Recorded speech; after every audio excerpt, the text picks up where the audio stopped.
Your support helps us bring you programs you love. Go to wyomingpbs.org, click on Support, and become a sustaining member or an annual member. It's easy and secure. Thank you.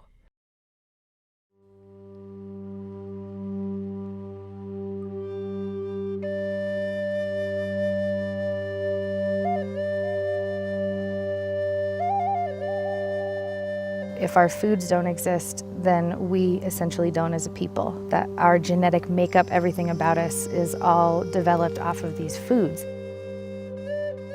We were gathered up, put on reservations, and expected to eat commodity food and become ranchers. Without that keystone piece, how does a person understand their identity or who they are? It's about ancestral memory and the depth of that and the value of that as a healing mechanism. Any one of these indigenous plants is good for something. They're way more than just commodities. They are our greatest teachers, our most powerful teachers, and we organize our lives around them.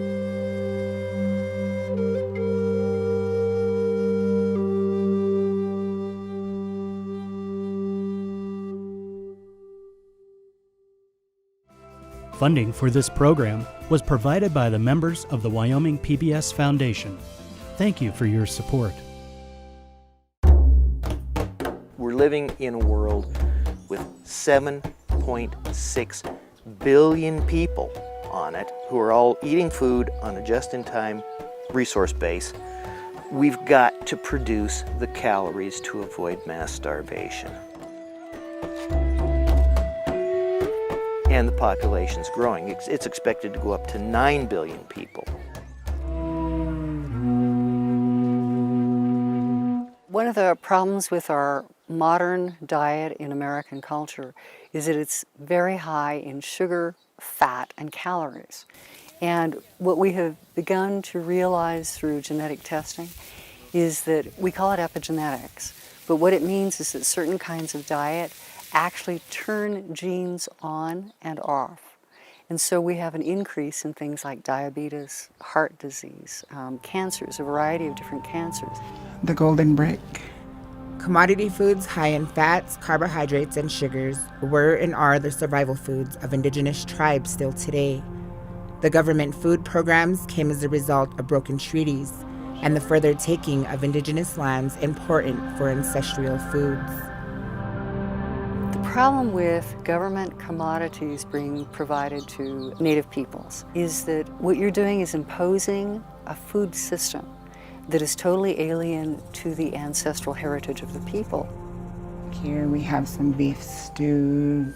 So by providing butter and other products that are not part of the regional diet, it actually creates problems in the body of the people. If you take a hard look at the food that we eat, you can see why there's a high rate of diabetes, why there's a high rate of, I guess you could say malnutrition, right? So government food commodities sounds like a wonderful idea because you're feeding people, but the government could do it so much better by feeding them culturally appropriate foods. So it's kind of a devil's choice between potential starvation and the fact that the food is in many cases deadly and deleterious.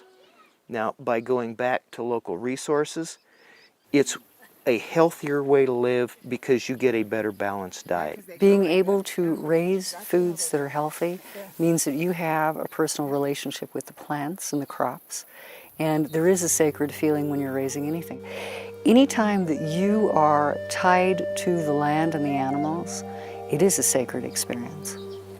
I grew up in like a traditional home, but I was raised by my great-grandparents, and they knew where all the plants and roots were, but they were physically unable to show me.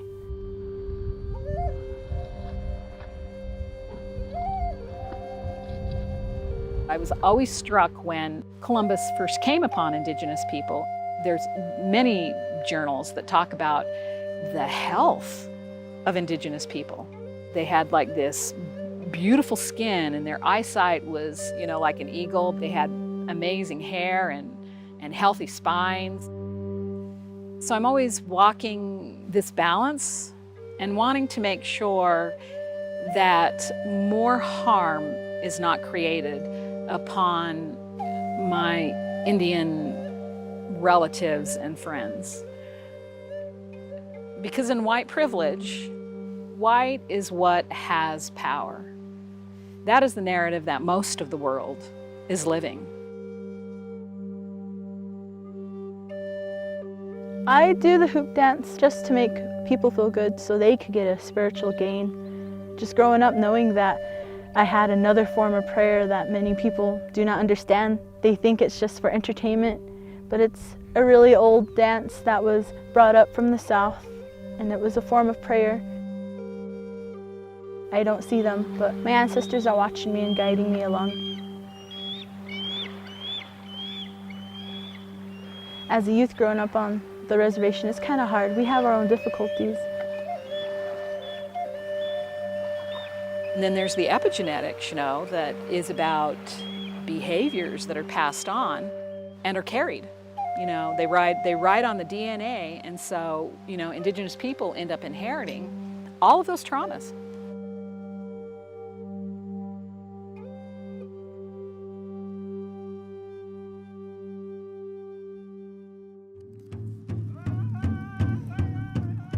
You're out in the heat, you're working your body.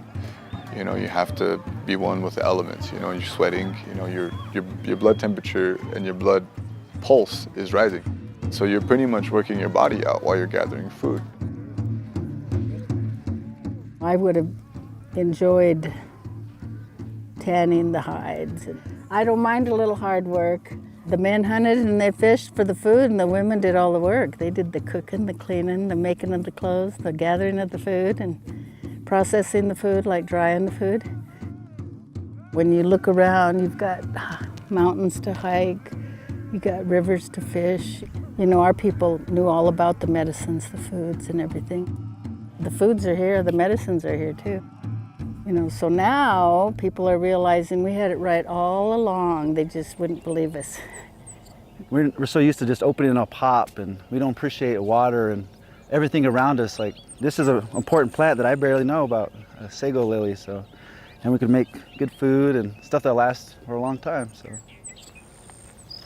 people my age are dying younger and younger, and just seeing the health-wise, like, this is how us Indians used to eat and how we used to live. So it's really important to know our plants and that heals us. So that's how I look at it. Right now, in the day and age, we don't really think about, what plants are edible. Fresh fruits and vegetables are good, because a long time ago we planted that too. We were a lot more healthier because we were outdoors, picking fruits, picking vegetables, gardening. A lot of the plants, they're edible and they are pretty. Yeah.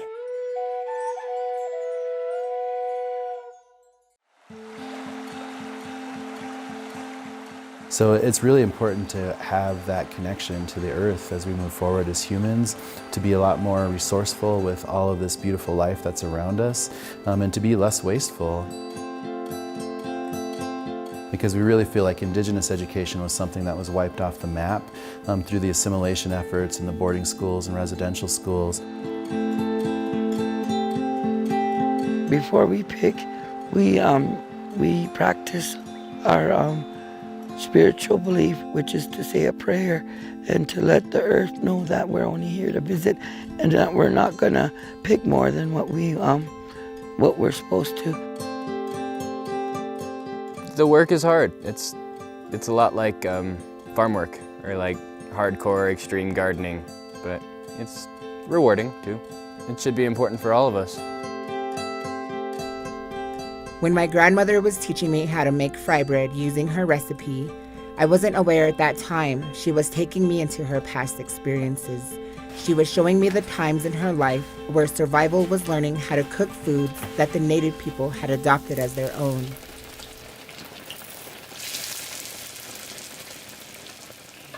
The ingredients to make fry bread didn't exist on this land before contact. It was given to us through a commodity food package, and our innovative ancestors made something really delicious happen out of it.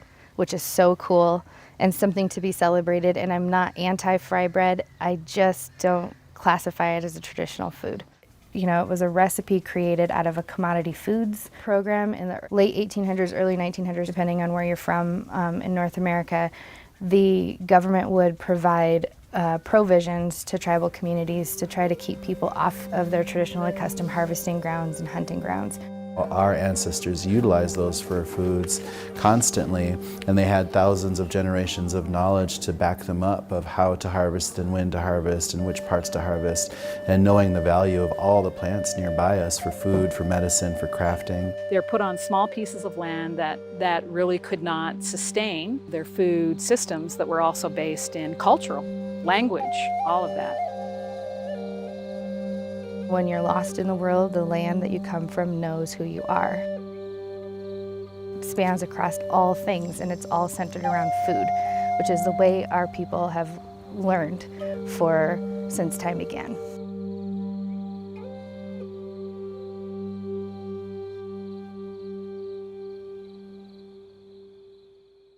Now you got to remember, like in the 14, 15, 1600s, we had millions and millions of buffalo. Then pretty soon, they almost became extinct. They were killed off for their hides and their tongues. So what the government did was they sent out people to kill all the buffalo. And pretty soon, they were almost all gone. But, you know, we survived. You still have people who live here traditionally who necessarily don't have full-time jobs, right? But they still gather, they still hunt. They're some of the most healthiest people around, you know? So, I mean, that's just a good example of what, you know, traditional food sovereignty does for, I guess you could say, indigenous peoples versus the more commercial mechanism of buying food from the store. And then my mom, mostly she dried the meat, that way it didn't freeze, you know, if it was in the real cold. So she waited until about a month later, maybe January, February. That's when she'd start taking them out of their bags to cook, to thaw a couple of days, and then cook them later. So they had their ways.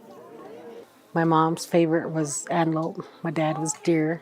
And every morning, you know, growing up, we'd either have pheasant or rabbit or sage chicken, you know, for breakfast. That's all I remember is growing up, you know, we never really had like bacon and sausage and stuff like we have now. It was always wild game. Whatever my dad killed in the field, that was our breakfast, you know. You got to remember this buffalo was the source of, you know, everything that our people needed, they got from the buffalo. When you say buffalo, you say Hithe-non. Everybody say that. Hithe-non.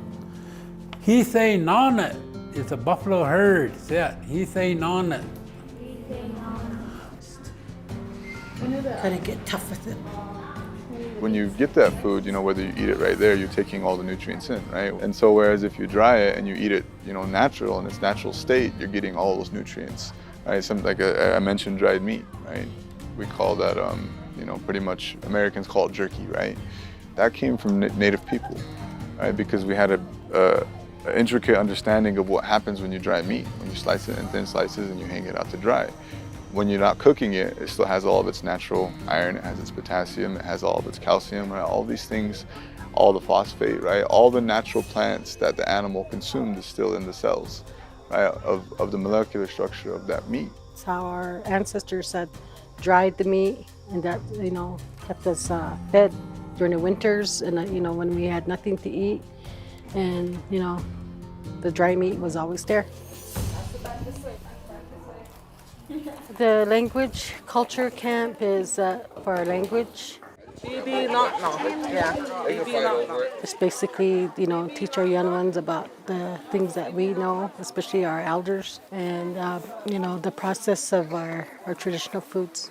We need to save it, learn it, keep going. That's why I bring my grandkids, because it seems like the younger kids, like the small ones, they catch on fast. The little ones could really carry on a sentence. It's like, wow, you need to teach me. Hichana, isn't it? But the main purpose of getting rid of the buffalo was to get rid of who? Yes. Tawasnitana, Plains tribes. So because they knew our buffalo was the source of our livelihood, meaning that we depended on the buffalo for everything. Food sovereignty is so important for future generations. They're way more than just commodities. Basanach, no, basanach, no, nishkiha beat, no, nishkiha beat. Indigenous food sovereignty, the common connector to health, to language, to culture, through tradition. Food is what has kept us connected, and looking for ways to improve life on this planet, survival is the goal, and doing what is necessary to feed your family sometimes means getting food from government-assisted programs such as commodities. Corn, peas, you know, all that kind of stuff you can get in the store. And then sugar, I don't remember how that was put, but it was always in paper sacks. My mom and dad had a wagon. They used to take that wagon and go up wherever they were giving out the foods. So that's how we would get ours. One of the important aspects is, you know, people really have to know how to cook. And so the commodity buildings, sometimes they'll offer off recipes. You know, you can get a recipe and learn how to prepare a meal. You know, I try to work with people to ask them to get rid of the fryers and get rid of the junk food because they're just making people sicker, and it's like swimming upstream. Do you think the commodity foods play any, I guess, difference in the health of the Wind River Reservation? Well, I probably can say for my own experience, yes, it's not.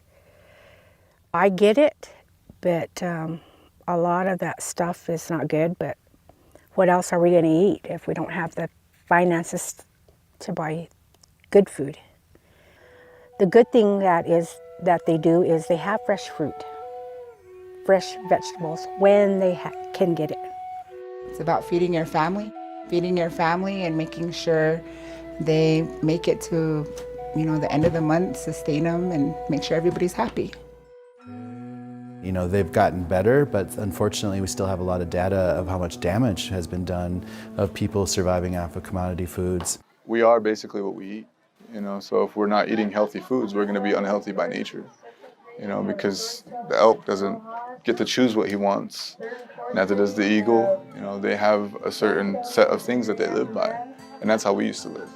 We really have had to sort of put a broken pot back together because so much of our history has been removed by genocide and the forced assimilation processes that happen all over, especially the United States and Canada. I'm looking forward to that. I'm hoping more people get involved in it and start eating the foods, we're going to see a decrease in diabetes. You know, with the changes in the supply of food and that, and the economic way things are going now, it's such a chaos that now I think, you know, see if we do this and we teach our people, we teach our children, you know, we take what we want and put the time toward it. You know, we got our foods right here in our land. It's I'm glad they're out here doing it because hard work's hard to do nowadays, and it's hard to get kids off the TV and out here doing something good for the people, for ourselves, because I know it's persistence and dedication, but something that makes healthy living, I like it, so it feels good out here. It's hard on us, the ones that are a little bit older, but the younger kids, they can get with it, but us older ones, it's kind of challenging. If we want to get back to those types of lifestyles, if we want our children to work hard, we need to focus on that age gap. The technology is actually taking over our children, where they're not interested in doing anything like this. They'd rather be at home on their games, their phone. That age group, you have to focus on them and educate them and inform them on that type of lifestyle. That contributes to the alcohol abuse, the drug addiction abuse, you know, all the way up to, you know, mental disorders, you know, and part of that is what we eat. We are basically what we eat. Every single plant that is edible in tribal communities is good for something, and generally it's good for your physical health. From my perspective, it's been really healing for ancestral trauma and specifically mental health issues. And every time we lose an elder, we lose that incredible wisdom. So we're really trying to help empower people by bringing back a sense of our Native American foods and how we can access them.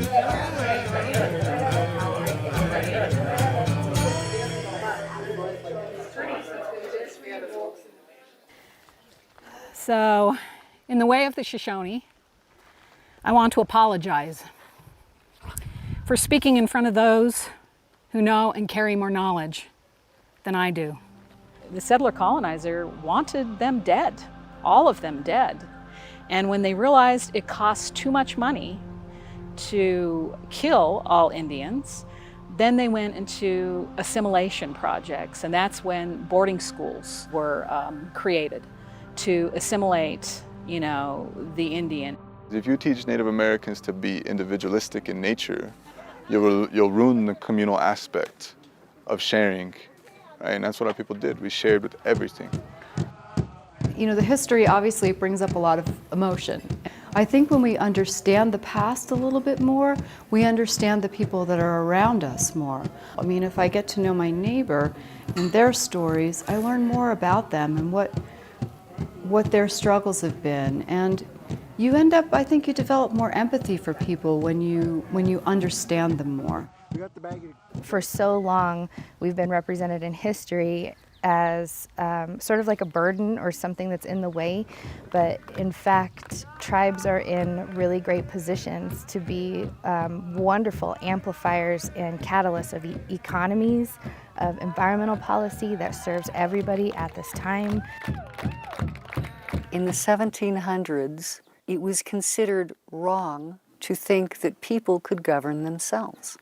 You had to have a monarchy to govern people.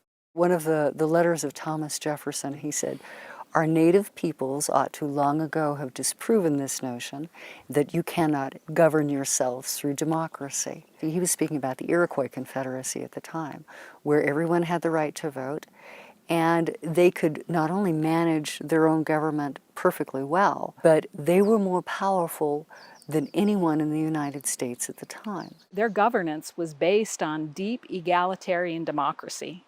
And this is not every tribe across the board, most tribes.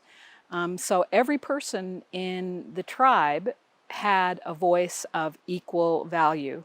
And generally, it was decisions were only made by consensus.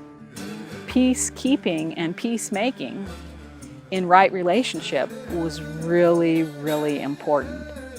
Depending upon the tribe, they had complex systems of incredible land management. And those right relationships are also when we talk about plants, because those were some of our most important relationships. So how we interacted with the plants and how we were respectful to the plants. There was reciprocity. You didn't take more than helping the plant grow and helping the plant survive. This is just getting back in touch with nature and really understanding our environments and our ecosystems and how well our ancestors took care of the land, knowing that they were a part of the ecosystem, and how much damage has been done in a very short time period in what is today the U.S. and Canada and most places around the world, because of how much natural resource was pulled out for capital gain without thinking about the effects, the after effects of damaging so much in such a fast time. We can be great models for reshaping what microeconomics looks like on a macro scale. There's incredible opportunity to partner with tribes, and partnering meaning come to us because we have answers. So getting back to a better sense of how nature works and how plants work and how the earth and the environments work, and how indigenous communities have always been stewards of the land and being able to utilize those practices to harvest things sustainably, knowing how to seed, working with not only agricultural ways but also a lot of permaculture ways, and really helping the environment to really flourish for food, to be able to grow enough to sustain large populations.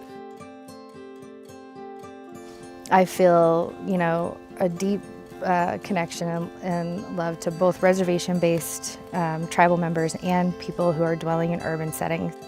And I understand it's difficult for both sides to have access to good quality food and good quality health care and education, which turns out to be the 3 pillars of what we traded land for.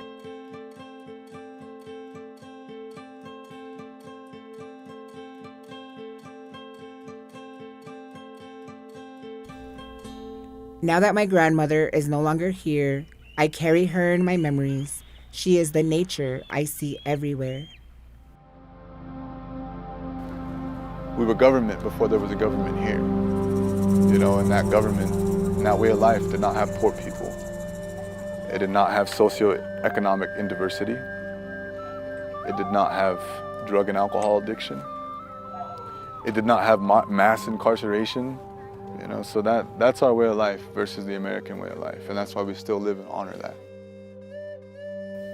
When the white people first came over, we were told that we can't act the way we are, and now we're giving a chance to act the way we should have been, and it's really hard because we lost so many knowledge and cultural connections. And food plays an intricate role in that. So does the buffalo, so does the eagle, so does the bear, so does the moose, so does the snake, the lizard, the turtle. Those things all play a role in that because they are what we are supposed to be paying attention to and living with, rather than dominating and destroying their habitats. Because once we lose all the animals, that ecosystem won't be here no more.